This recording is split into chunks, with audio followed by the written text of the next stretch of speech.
Are you dealing with a disruptive user on your Whop community? Learn how to mute them in just 30 seconds. I'll show you exactly where to click in your Whop dashboard. Follow these 6 simple steps. First, log into your Whop account. Then, go ahead and click on Team.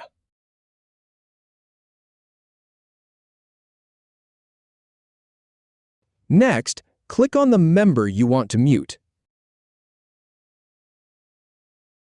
Click the 3 dots.